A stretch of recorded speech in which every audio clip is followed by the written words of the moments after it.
Ok, muy bien, buenos días a todos.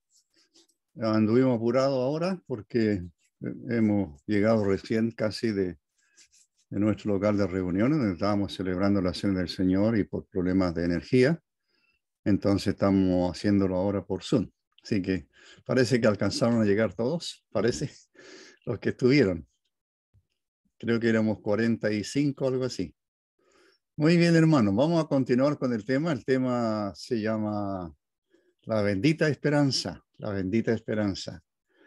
Y ahora vamos a leer, hoy día vamos a leer quizás el pasaje más, iba a decir más recurrente, más conocido, pero en cierto modo el que nos da bastante más información el Señor respecto a la venida de nuestro amado Señor por su iglesia, lo que se conoce como el arrebatamiento de la iglesia.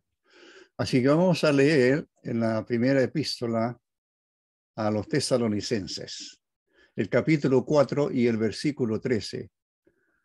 Lo más probable es que muchos de vosotros ya lo conocéis, lo sabéis casi de memoria.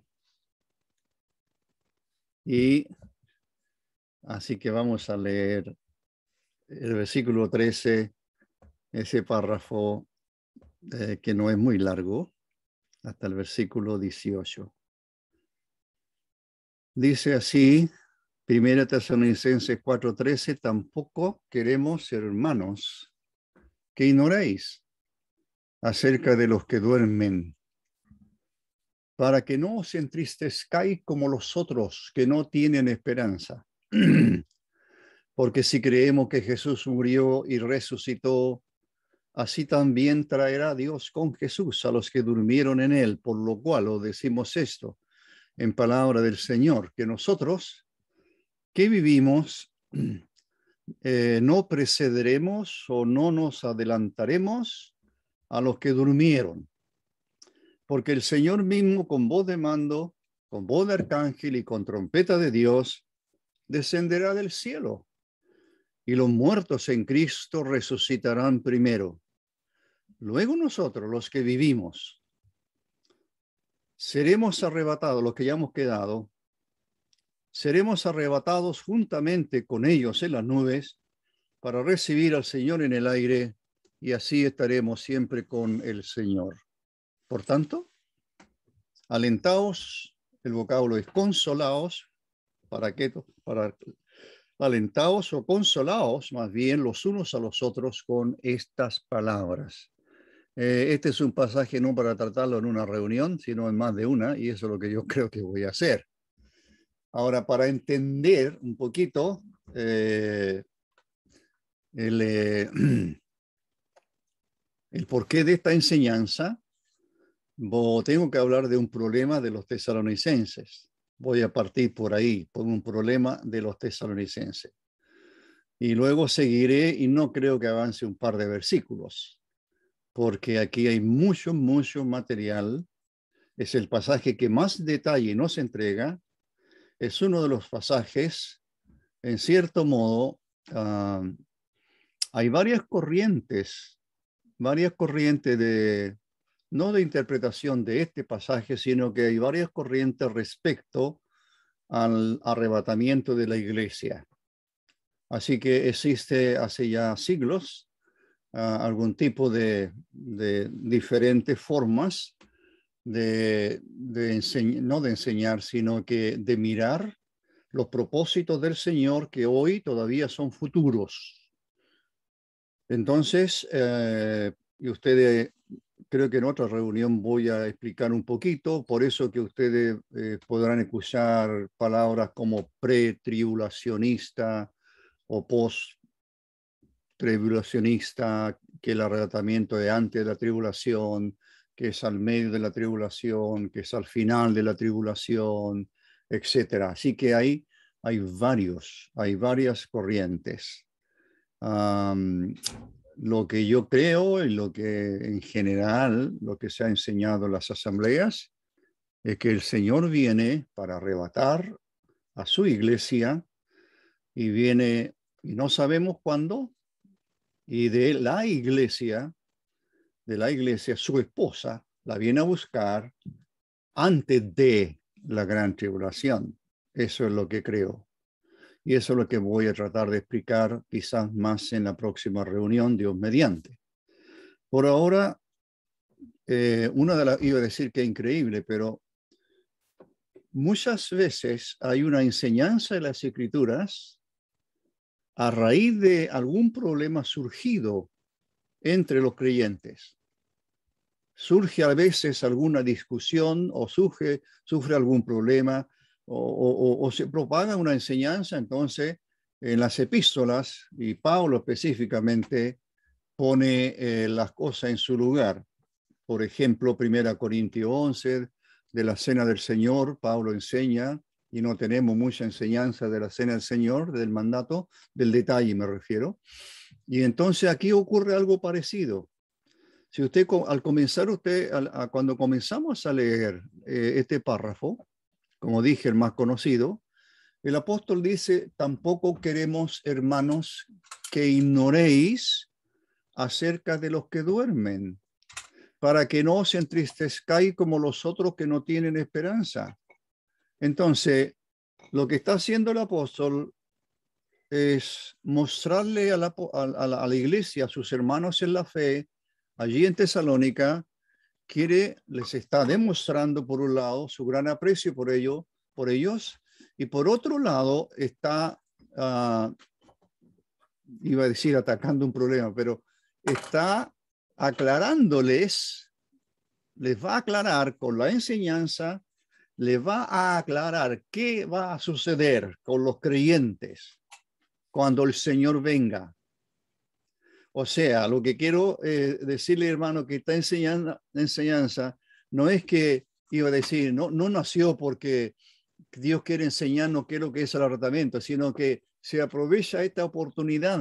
Dios en su soberanía usa al apóstol Pablo para explicar a los tesalonicenses: hermanos tesalonicenses, ustedes tienen una preocupación muy grande. Y esa preocupación que tienen, a ustedes los tiene de alguna forma desalentados y tal vez muy tristes. ¿Cuál es el problema? La preocupación del apóstol Pablo tiene que ver precisamente con el arrebatamiento de la iglesia, y el problema de los tesalonicenses sería: ¿qué pasó entonces si el Señor viene ahora? En la segunda epístola se cree que ya están en el día del Señor. Si los tesalonicenses piensan y dicen: si el Señor viene mañana o viene ahora, ¿y qué pasó con nuestros hermanos? Muchos de ellos familiares nuestros que ya murieron, que ya partieron. ¿Qué pasó con ellos? ¿Ellos no van a disfrutar de este arrebatamiento de la iglesia? ¿Qué va a pasar con ellos? Así que lo que va a hacer el apóstol es enseñarles exactamente donde más detalles tenemos del arrebatamiento, es este pasaje. Por eso dije que debe ser el pasaje más conocido y debe ser el pasaje que más se debe conocer por cada creyente. ¿Qué va a suceder cuando el Señor venga? Es lo que se llama su segunda venida, y yo prefiero decir el arrebatamiento de la iglesia. La segunda venida es un término más aplicable a la venida de Cristo a la tierra, que será para establecer su reino. Y ese es Segunda Tesalonicense. Ahí se habla del día del Señor también. Entonces, la preocupación que Pablo tiene es por sus hermanos. Y parto con este vocablo: hermanos. Hermanos. Pablo no lo está criticando su falta de conocimiento. No. Pablo no lo está, iba a decir, retando. Pablo no le está llamando la atención respecto a esto que él ya había enseñado, probablemente antes. Pero note usted que le dice hermanos. Este es un vocablo precioso. Hoy día nos reunimos 45 hermanos. 45 hermanos para hacer memoria de nuestro Señor. comiendo de un pan y bebiendo de una copa, y por supuesto toda la reunión girando alrededor de la persona gloriosa del Hijo de Dios, nuestro Salvador. ¿Hay una reunión más preciosa que esa? ¿Hay un momento más solemne que la cena del Señor, donde oración tras oración, hermano tras hermano, está elevando su adoración y los demás estamos diciendo amén, Señor, amén? No se olvide, la cena del Señor es hacer esto en memoria de mí, en memoria de mí. La cena del Señor no es para la enseñanza, no es para la exhortación, no es para predicar el evangelio, aunque lo predicamos en la forma en que se participa, pero el punto céntrico es hacer memoria de Cristo. Eso es lo que nos convoca, su persona. Eso no quiere decir que Él no está aquí. Sí, Él está aquí, está con nosotros, está conmigo, está aquí en nuestro hogar. Sí, por supuesto. Pero en medio de la iglesia es diferente, ¿verdad? Entonces, lo que quiero decir es que este vocablo, hermanos, es un precioso vocablo donde no hay diferencias, donde no hay diferencia social, donde no hay diferencia de estudios, etcétera, culturales. No, nada de eso. Nos une. Mire, exactamente la salvación que yo tengo, el Salvador que yo tengo, el cielo que me espera, el arrebatamiento que me espera si no me lleva antes, es exactamente lo mismo privilegio que usted tiene. Yo no tengo más privilegio que usted y usted no tiene más privilegio que yo. Puede haber un hermano de una condición social elevada. Puede haber un hermano con limitaciones materiales, a lo mejor, con muchas necesidades. Puede haber algún hermano, etcétera. Usted puede mirar todo eso y nunca dejaremos de ser hermanos. Va a ser extraordinario estar en el cielo, ¿verdad? Va a ser extraordinario. Me encanta que el apóstol comience este párrafo de enseñanza, no llamándole la atención por su ignorancia, y llegaremos a eso. No, no le está llamando, sino que le está primero diciendo, hermanos, hermanos. Pablo le está diciendo a los tesalonicenses, hermanos, hermanos. Es un término preciosísimo porque significa que hemos nacido al creer en Cristo, al nacer de nuevo, hemos nacido en la familia de Dios. Dios es nuestro Padre. Cuando el Señor dijo a los discípulos, y vosotros oraréis así, Padre nuestro que estás en los cielos, Padre nuestro. Él es mi Padre, es el suyo. Si creyó en Cristo, es el suyo también. Y entonces usted y yo somos hermanos por la eternidad.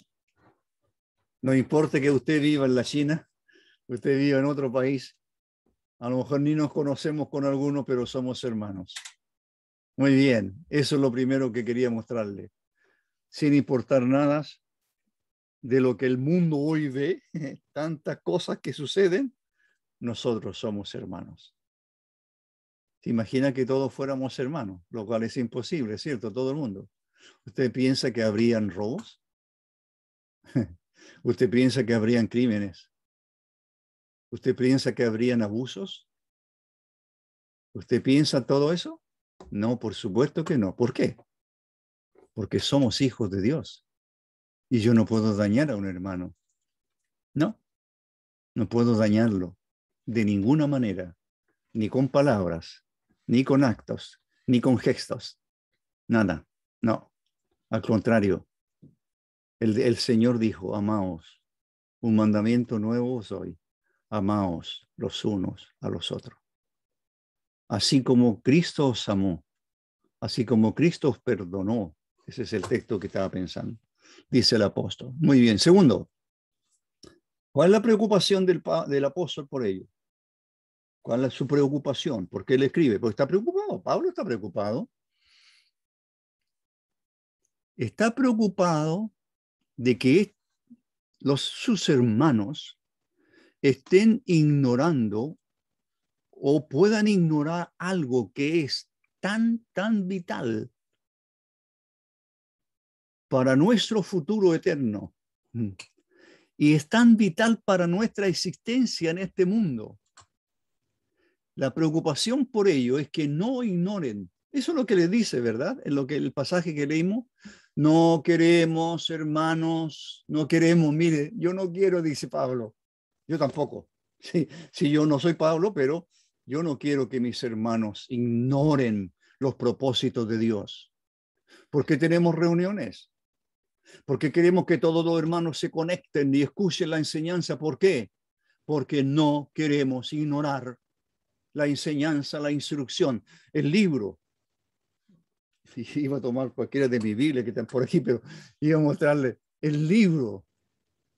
Nuestras Biblias es el libro que Dios escribió para nosotros, es para nosotros. Dios se da a conocer allí. Conocemos a Dios a través de su libro. No hay forma de otra manera de conocerlo sino a través de su palabra. La Santa Biblia, como la conocemos, es la palabra infalible de Dios. Es Dios quien nos habla. Es Dios quien habla al pecador mediante el Evangelio. La muerte de Cristo en la cruz.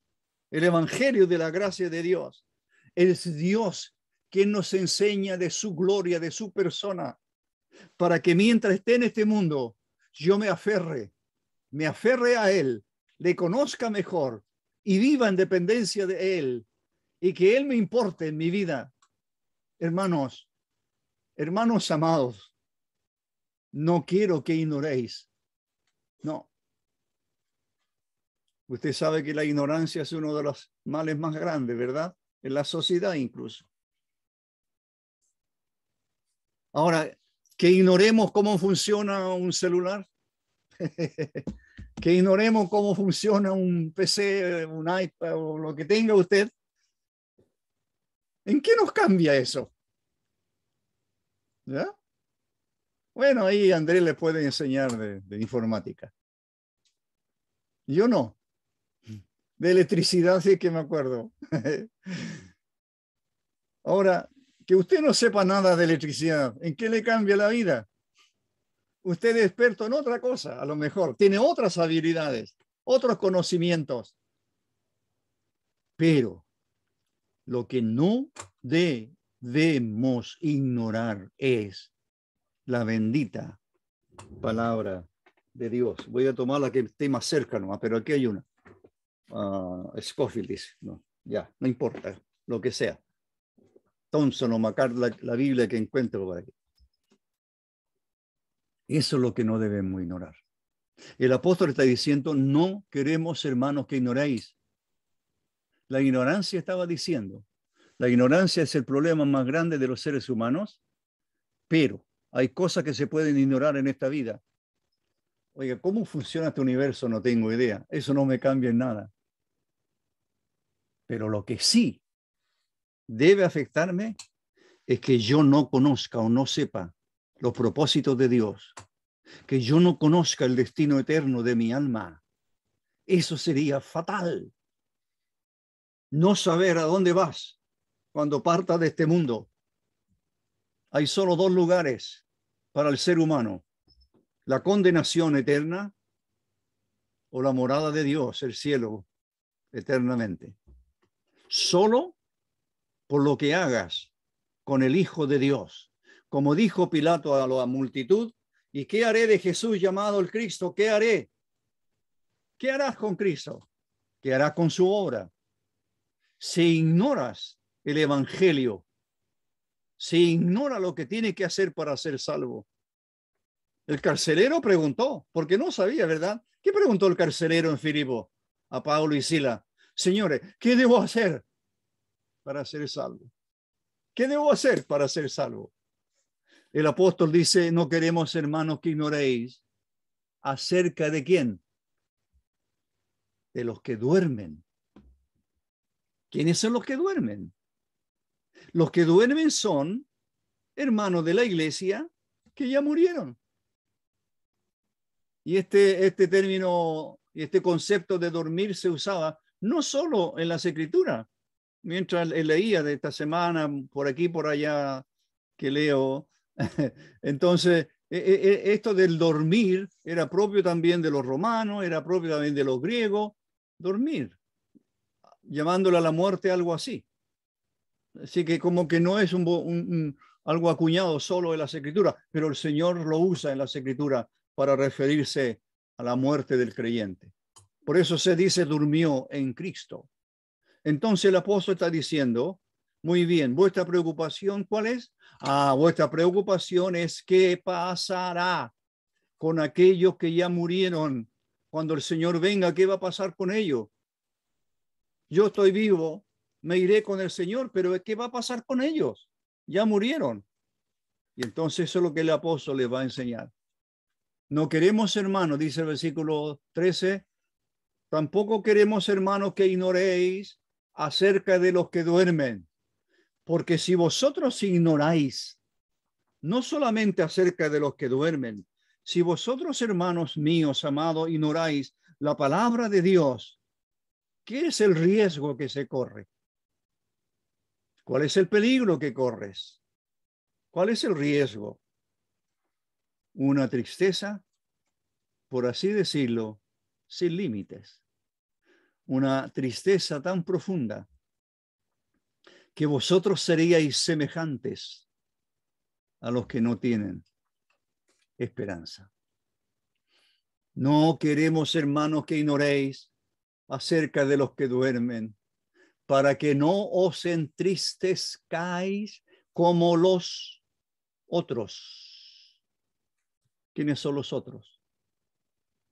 ¿Sabe usted que en este pasaje, versículo 13, todavía en el 13, este versículo 13, hay tres tipos de personas? Alguna vez lo he dicho o usted lo ha escuchado, ¿verdad? Hermanos, los que duermen y los otros. ¿Quiénes son los hermanos? Usted y yo que vivimos, a ellos les escribe a la iglesia en Tesalónica. Esos son un grupo de personas, hermanos. Segundo grupo de personas, hermanos muertos. Voy a decirlo de esa manera, los que durmieron, los que duermen. Y el tercer grupo, y espero que ninguno de vosotros esté en el tercer grupo. ¿Quiénes son ellos? No tienen esperanza. Este vocablo esperanza que deriva del verbo desesperar es tremendamente, creo que otra vez la bendita esperanza en nuestro tema. Lo estuve buscando y sabe que siempre el vocablo griego, siempre en Nuevo Testamento, siempre el mismo. Significa una espera ansiosa, significa un anhelo profundo. Estaba mirando la concordancia de Son y cada vez que usaba el griego es el mismo. Dije yo, esto sí que es interesantísimo, porque de repente hay varios vocablos en el original para referirse a lo mejor, y ha sido traducido al español de la misma manera, pero esperanza, la bendita esperanza. ¿Usted tiene esperanza? ¿Hay alguien aquí de todos los que están conectados que voy a mirar? 77 conectados. 77. De los 77 que están conectados, ¿todos tienen esperanza? ¿Cuál es vuestra esperanza? ¿Vuestra esperanza tiene que ver con este mundo? ¿Vuestra esperanza tiene que ver con esta vida? No, los años van pasando. Y como nunca nosotros nos damos cuenta de eso, porque pareciera que hace un tiempito atrás, unos años atrás, me da la impresión que yo me sentía, no digo que perfectamente bien, pero como que de repente vienen uno que otro problema, ¿verdad? Y nos damos cuenta, los años. Sí, los años. Como dijo el apóstol a los Corintios, aunque este tabernáculo, refiriéndose a nuestro cuerpo, a esta tienda, un tabernáculo, una tienda, una carpa, esto se va deteriorando. Pero en el cielo tenemos un edificio no hecho de manos, eterno. Usted tiene esperanza. ¿Cuál es nuestra esperanza? Entonces, resumiendo un poquito, el apóstol está diciéndole a los tesalonicenses, hermanos, no queremos que ignoren. Por favor, adquieran conocimiento. ¿De qué? De los propósitos de Dios. Y el conocimiento de Dios, el conocimiento de sus propósitos, solo está en las Escrituras. Por ende, si usted no lee, no estudia, no medita, no escucha, por supuesto, no todos somos o son capaces de entender todo lo que la Escritura, no, ¿quién es capaz? Pero alguien por ahí, algún maestro de buen nivel y que enseña muy bien, me encanta que alguien me enseñe algo de las Escrituras. ¿Está aprendiendo la palabra de Dios? No importa que no tengamos reuniones. ¿Está aprendiendo? Pablo puede reconocer que Timoteo conoció las Escrituras desde su niñez, ha sabido las Sagradas Escrituras, las cuales te pueden hacer sabio para la salvación. Desde la niñez, muchos de mis hermanos han gozado el privilegio de nacer en un hogar cristiano, verdaderos creyentes en Cristo, vuestros padres, y que en el vientre de vuestras madres ya estabais escuchando el mensaje de salvación, la predicación, etcétera, etcétera. Y de niño, aunque a usted a veces le gustaría quedarse en casa o le gustaría salir a jugar, pero no, vamos a ir a reunión. Oh, a reunión otra vez. Qué privilegio, hermano y hermana, usted que nació de padre creyente y desde la niñez su mamá, haga recuerdo. Nosotros no acordamos de nuestros hijos, ahí está nuestra hija. Cuando mi señora empezó a enseñar el texto y apenas podían hablar todavía, repita otra vez, de tal manera, amó Dios, ya otra vez. Oh, yo no tuve ese privilegio, no lo tuve. Pero Dios en su gracia, mediante el Evangelio, me alcanzó, me buscó, me encontró para salvarme. Y la exhortación que está aquí es que yo no sea ignorante de su palabra, que me sumerja en ella y cada día aprenda algo más y algo más y algo más y saber algo más de Dios, saber algo más de sus propósitos, saber algo más de mi Señor y leer de nuevo el Evangelio, que yo lo he leído 1000 veces, no importa, tengo que seguir leyendo y aquí hay algo que no había visto antes. Hermanos, no se olvide de la exhortación. El apóstol está diciendo, no queremos, hermanos, que ignoréis acerca de los que duermen. No queremos que ignoréis. No, ¿acerca de quién? Acerca de los creyentes que ya partieron. ¿Por qué? Porque entonces vosotros vais a estar sumidos en una tristeza tan grande que va a ser semejante a la tristeza que sienten aquellas personas que no tienen esperanza. Vaya por la calle o a un familiar y pregúntele, ¿usted dónde va a ir por la eternidad? No sé, no tengo idea. No tiene esperanza. O quizás cuando muera ahí voy a saber si el Señor, que Dios que es muy bueno, a lo mejor me lleva al cielo. Mire, ¿de dónde sacan esa forma de pensar? No de la palabra de Dios, porque la ignoran. Que usted sea de los que tienen esperanza. ¿Cuál es nuestra esperanza? Nuestra esperanza bendita es que el Señor ya viene pronto. Debo terminar como en 5, como máximo 10 minutos más, 11, 12, 5 quizás, porque partimos un poquito más tarde. Muy bien, entonces, ¿Cuál es la exhortación ahora para nosotros y para los tesalonicenses? Que no seamos ignorantes, no ignoremos. Ahora ignorante es como un insulto, ¿verdad? Pero no lo tome así, sino que tengamos conocimiento, porque el vocablo ignorar es un agnoxi, o sea, tiene un privativo ahí, entonces, porque el vocablo gnosi o ginosco significa conocimiento. O sea, no seáis sin conocimiento. ¿De qué? Por supuesto, de la palabra de Dios. No ignoréis, dice, acerca de los que ven. ¿Para qué? ¿Con qué propósito? ¿Con qué propósito debemos conocer la palabra de Dios? Para que las cosas que nos suceden en este mundo no provoquen en nosotros una tristeza sin límites, no provoquen en nosotros muchas situaciones. Mire, este mundo que es pasajero, este mundo, la existencia en este mundo es cortísima, comparado con la eternidad, nada, es la nada misma.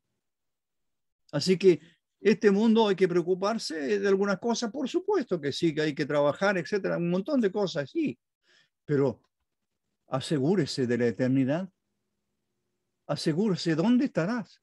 Como cantamos con los niños de los coros dominical hace más de 1 año y medio que nos cantamos, pero ¿dónde estarás tú en 1000 años desde hoy?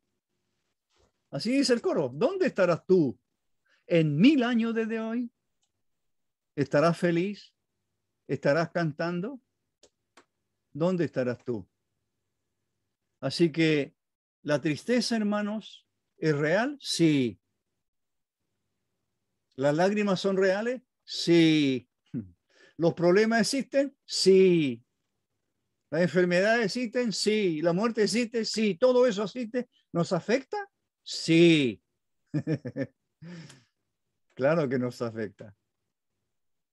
Pero ese no es el punto. El punto es que el creyente en Cristo sabe que esto es solamente algo pasajero.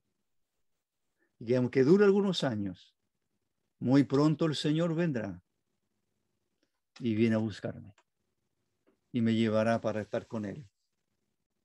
Quiero que donde yo estoy, no se olvide, Juan 14, vendré otra vez, os tomaré a mí mismo, para que donde yo estoy, vosotros también estéis.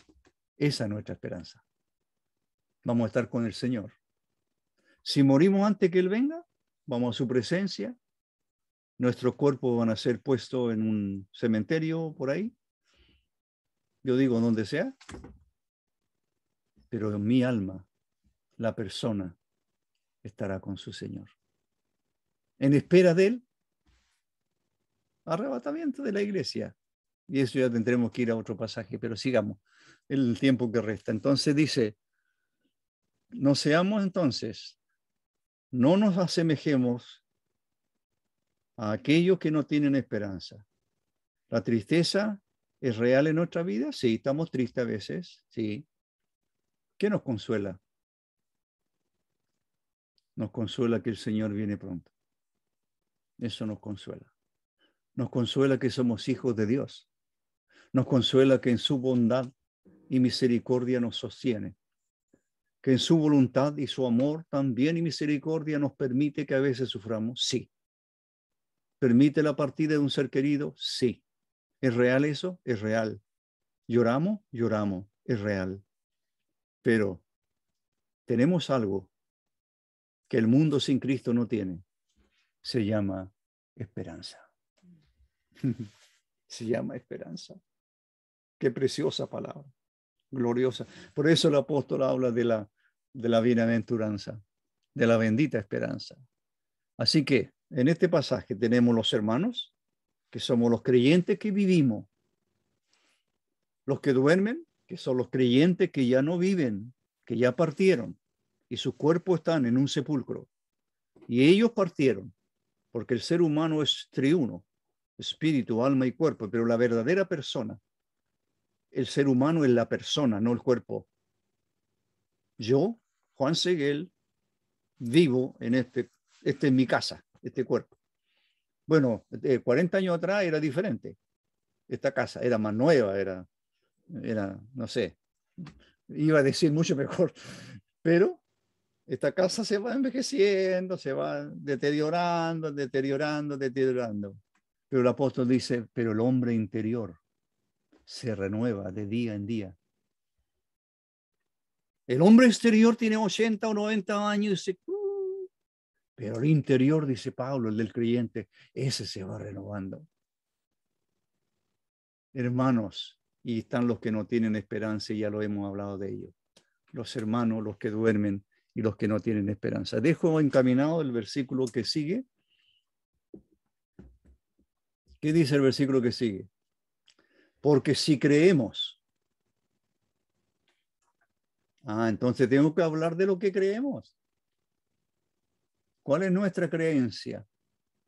¿Sobre qué basamos nuestra esperanza? ¿En qué se basa? ¿Cuál es la base de nuestra esperanza? ¿Cuál es el fundamento? ¿Cuáles son los cimientos de nuestra esperanza? Porque tiene cimientos, tiene una base segura nuestra esperanza. Nuestra esperanza no es una imaginación, no es lo que yo pienso, no es lo que yo me imagino así ir a hacer, no. Mi esperanza tiene una base segura. Mi esperanza tiene un cimiento seguro. ¿Cuál es? La obra de Cristo, su persona y su obra. Mire lo que dice el apóstol tampoco queremos, hermanos, que ignoréis acerca de los que duermen para que no os entristezcáis como aquellos que no tienen, como los otros que no tienen esperanza, porque sí creemos. ¿Qué creemos? ¿Qué es lo que usted cree? ¿Cuál es su fe? Para que tenga esperanza. Porque si creemos que Jesús murió y resucitó, así también traerá Dios con Jesús a los que durmieron en él. ¿Qué es lo que yo creo? Lo que yo creo, lo que el Evangelio dice. ¿Qué dice el Evangelio? El apóstol se le enseña a los corintios. Os enseña lo que sí mismo os enseñé, que Cristo murió por nuestros pecados, 1 Corintios 15, que Cristo murió por nuestros pecados, conforme a las Escrituras, que fue sepultado, que resucitó de entre los muertos, conforme a las Escrituras, y apareció mucho. 1 Corintios 15. Ese es el Evangelio. Ese es el mensaje que tienes que creer. Si hay alguien aquí escuchando y no es de Cristo, nunca ha creído en Él, no es salvo, no tiene esperanza. No tiene esperanza. ¿Nuestra creencia cuál es? Número 1, Cristo murió. Cristo murió. Y resucitó. Porque si no hubiera resucitado, dice Pablo a los Corintios, si Cristo no resucitó, nosotros tampoco. Y si Cristo no resucitó, somos los más dignos, somos los más miserables, los más dignos de conmiseración, quiere decir, somos las personas más miserables, estamos creyendo algo que no es cierto. Si Cristo no resucitó, vana es entonces vuestra fe. Aún estáis en vuestros pecados si Cristo no resucitó. No, Cristo murió. Allí en la cruz del Calvario, Dios cargó en él el pecado de todos nosotros. Dios mío, dijo él, Dios mío, ¿por qué me ha desamparado? Desciende de la cruz, era la burla, desciende de la cruz y creeremos. Pero el Señor no descendió de la cruz, ¿no? ¿Por qué no descendió de la cruz? Porque Él estaba siendo el Cordero de Dios que quita el pecado del mundo. Y cuando el Señor ordenó predicar el Evangelio que predicamos es, Cristo murió. Ese es el versículo que te... Porque si creemos que Cristo murió y resucitó, al tercer día resucitó, triunfante Salvador. Oh, gloriosa obra del Señor. Hicimos memoria de Él esta mañana. Hay un pan. símbolo de su cuerpo. Esto es mi cuerpo, dijo él, que por vosotros es partido. Y comemos de ese pan. Hay una copa con vino. El Señor dijo, esto es mi sangre, que por vosotros se derrama. Todas las veces, dice Pablo, todas las veces que comiereis de este pan y bebiereis de esta copa, la muerte del Señor anunciáis hasta que Él venga, hasta que Él venga. Así que cuando el Señor venga, será hoy,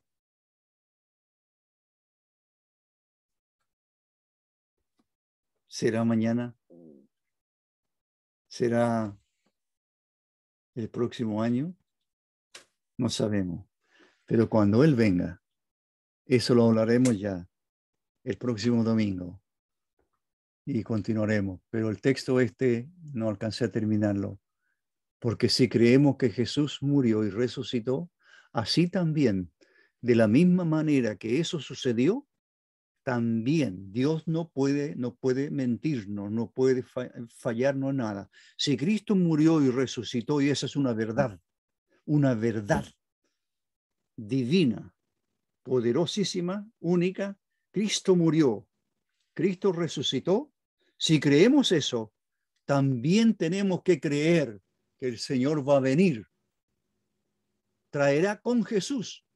No lloren más desmedidamente. Sí, sientan tristeza, por supuesto, pero cuando el Señor ya viene y cuando el Señor venga, Él traerá. Dice que Dios traerá con Jesús a los que durmieron en Él, a los que cuando la muerte los sorprendió, cuando ellos fueron llevados a la presencia del Señor, eran por supuesto creyentes en Cristo.